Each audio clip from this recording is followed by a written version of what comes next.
Kamusta mga Kapinoms TV? Maraming Pilipino ang naniniwala sa salitang swerte. Swerte sa pera, swerte sa kalusugan, swerte sa relasyon.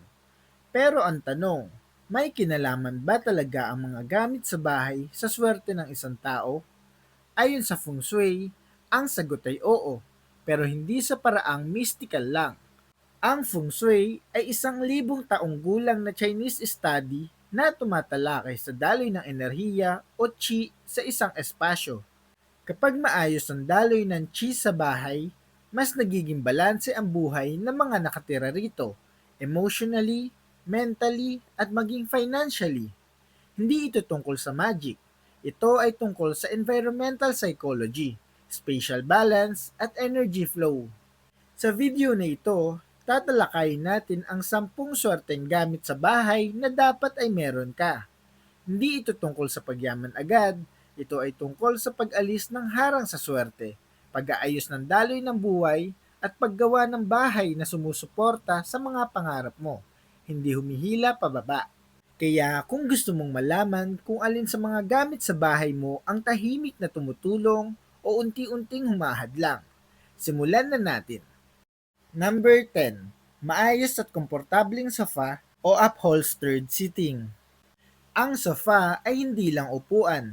Ito ay simbol ng support system sa Feng Shui. Bakit maswerte ang maayos na sofa? Sa Feng Shui, ang likod ng sofa ay dapat may solid wall. Ito ay tinatawag na mountain support, sumisimbolo ng stability, backup, at protection. Kapag maayos ang sofa placement, mas stable ang career, mas supportive ang environment, mas matibay ang relationships. Social explanation. Ang living room na komportable, mas madalas may meaningful conversations, mas nagiging relax ang bisita, mas nagiging open ang communication. Take note, ito ay mahalaga sa negosyo, pamilya, at connections. Lahat ng ito ay may kinalaman sa swerte. Ano ang dapat iwasan? Iwasan ng sofa na sira, lubog, o napunit. Iwasan ng sofa na walang sandalan sa likod. At iwasan ng sofa na nakaharap sa magulo. Halimbawa ay makakalat o CR door. Number 9. Malaking salamin na maayos ang pwesto. Maraming tao ang may salamin sa bahay, pero hindi lahat ay swerte ang dulot.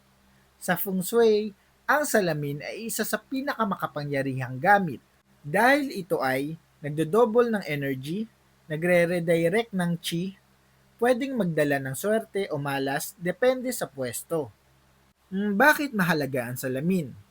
Ang salamin ay tinatawag na energy amplifier. Kung ano ang tinatamaan nito, dinodoble niya. Kaya kung liwanag, dinodoble ang positivity. Subalit kung gulo, dinodoble ang chaos. Ano ang tamang paggamit dito? Check, salamin na tumatapat sa natural light. Check, salamin na nagre-reflect ng malinis at maayos na space. Check, malaking salamin equals mas maraming chi ang naipapakalat. Ano ang dapat iwasan? X, salamin sa tapat ng kama dahil nagdudulot ito ng sleep disturbance.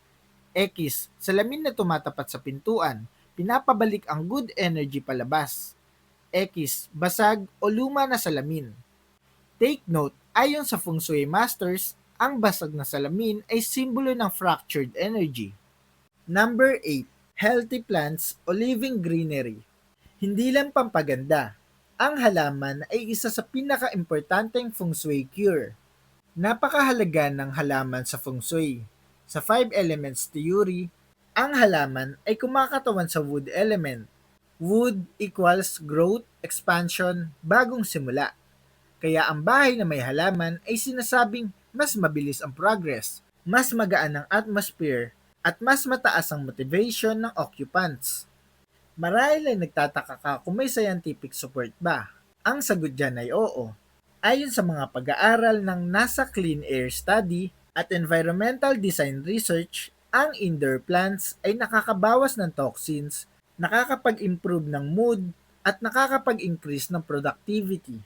Ang mga swerteng halaman ay jade plant dahil sinisimbolo nito ang wealth, lucky bamboo, snake plant, at peace lily. Dapat iwasan ng tuyot o wala ng buhay na halaman. Iwasan din ang plastic plants dahil ito'y walang life energy. At take note, sa feng shui, ang walang buhay na halaman ay parang stagnant opportunity. Number 7. Maayos at maliwanag na main door.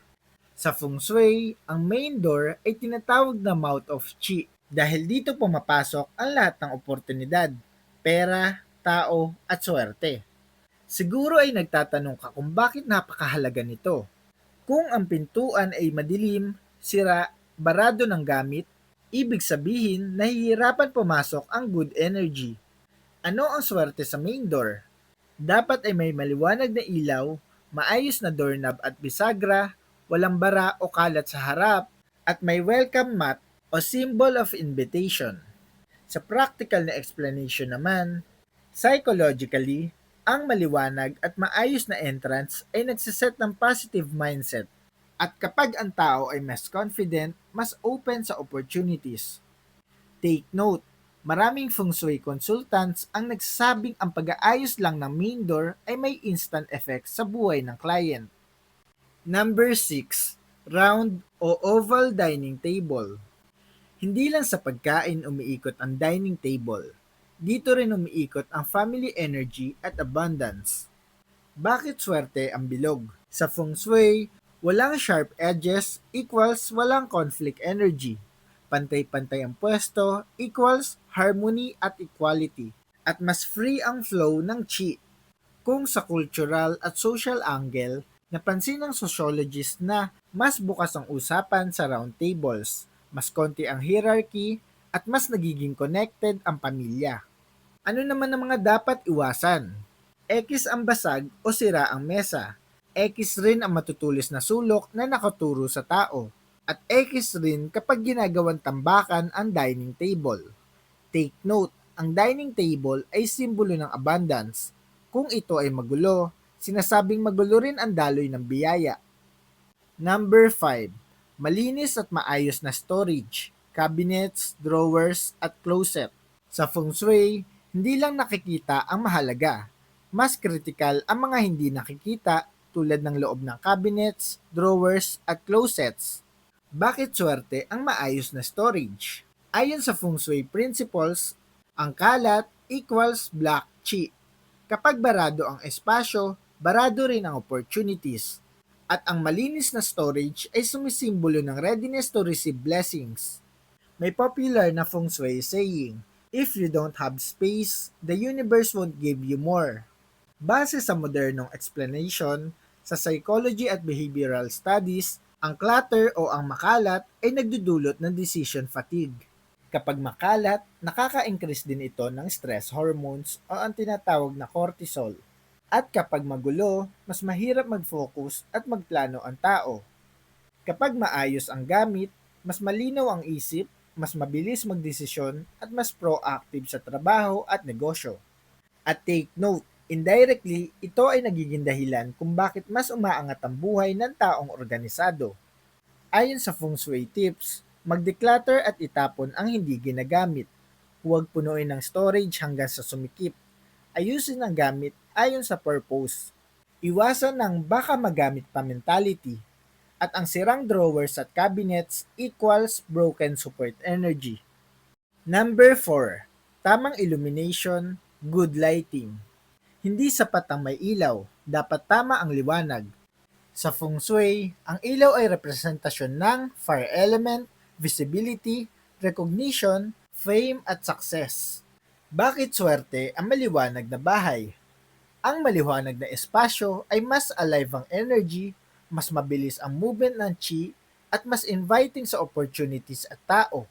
Kaya kung mapapansin mo, mga successful offices at stores ay may maliwanag na ilaw, at ang mga luxury homes ay maraming natural light. Kung usapan science, ayon sa studies sa lighting at productivity, ang maliwanag na ilaw ay nakakapag-increase ng alertness, nakakapag-improve ng mood, at nakakabawas ng depression at lethargy. Take note, ang madilim na bahay ay madalas iniuugnay sa low motivation at stagnant mindset. Naririto ang feng shui do's and don'ts. Check, gumamit ng warm white o natural light. Check, Buksan ang bintana kung umaga. Check. Ayusin ang sirang bombilya agad. X. Iwasan ang flickering lights. X. Madilim na sulok equals trap energy. Number 3. Water fountain o any moving water feature. Kapag sinabi ang swerte sa bahay, isa sa unang pumapasok sa isip ng marami ay ang water fountain. At hindi ito aksidente. Dahil sa feng shui, ang tubig ay direktang konektado sa yaman at oportunidad. Bakit swerte ang tubig ayon sa feng shui? Sa classical feng shui, tubig equals wealth energy. Ang galaw ng tubig ay sumisimbolo ng continuous cash flow. Ang stagnant water ay negatibo, pero moving water equals buhay at progreso. Ito ang dahilan kung bakit maraming negosyante, hotel lobbies, corporate offices ang may fountain o water feature sa entrance. Kung pag-uusapan sa science, may mga pag-aaral sa environmental psychology na nagpapakita na ang tunog ng dumadaloy na tubig ay nakakabawas ng stress. Mas nagiging focus at kalmado ang mga tao at mas nagiging productive na indirectly ay nakakaapekto sa financial success. Paano ito ilalagay ng tama? Ilagay malapit sa main entrance o living room. Siguraduhin malinis at gumagana. Huwag ilagay sa bedroom dahil nakakagulo ito ng rest energy. Huwag hayaang masira o tumigil ang daloy.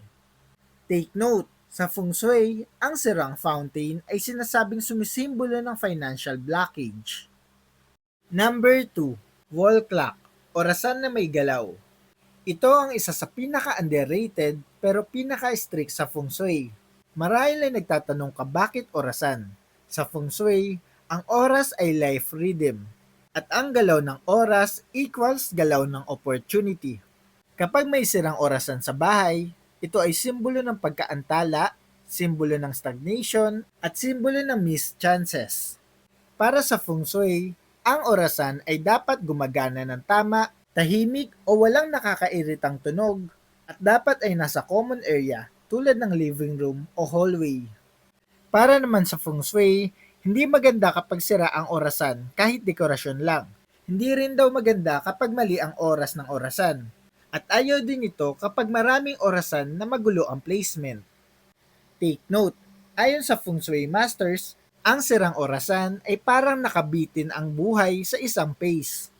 Ayon naman sa psychology, ang taong exposed sa maayos na oras at consistent rhythm ay mas disciplined, mas decisive, at mas goal-driven. Tandaan rin na disiplina plus timing equals tunay na swerte. Number 1, malinis, maayos, at mahal na kama.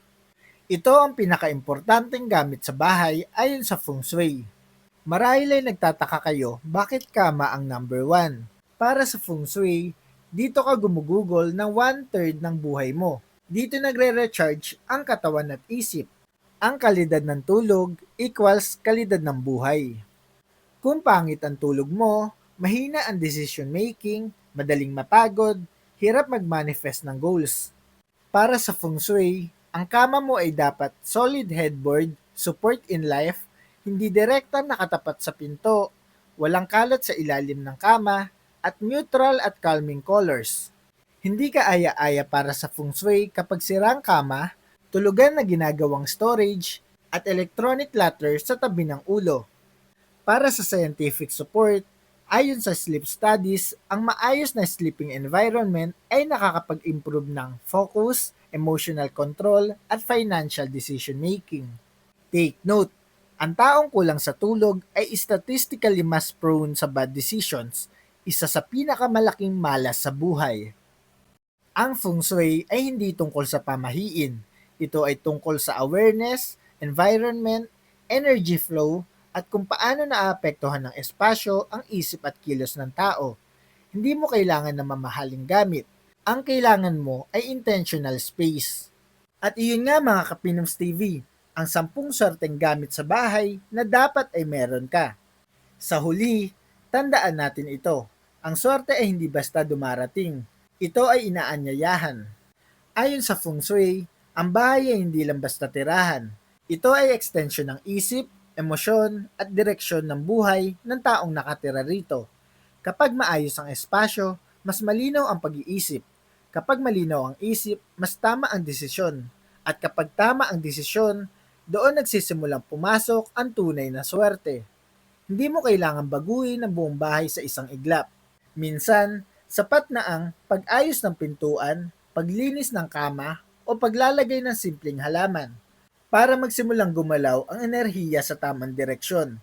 Kung may napulot kang aral sa video na ito, simulan mo muna sa isang gamit. Isang maliit na pagbabago ngayon dahil ang swerte, katulad ng feng shui, ay nagsisimula sa intention at consistency. Kung nagustuhan mo ang ganitong klaseng content na hindi lang pamahiin, kundi may basehan, pag-aaral at paliwanag, huwag kalimutang i-like ang video na ito, mag-subscribe sa ating channel, at i-share ito sa mga kaibigan o pamilya mong gusto mo ring umayos ang daloy ng buhay nila. Mga Kapinoms TV, kayo naman ang aming tatanungin. Sa mga nabanggit nating gamit, alin ang meron ka na sa bahay? At alin ang sa tingin mo ay kailangan mo nang ayusin ngayon? Naniniwala ka ba na ang ayos ng buhay ay may direktang epekto sa swerte at direksyon ng buhay? O para sa iyo, mindset pa rin ang mas mahalaga? At diyan nagtatapos ang ating talakayan. Maraming salamat sa panonood. Hanggang sa muli, ito ang Pinoms TV.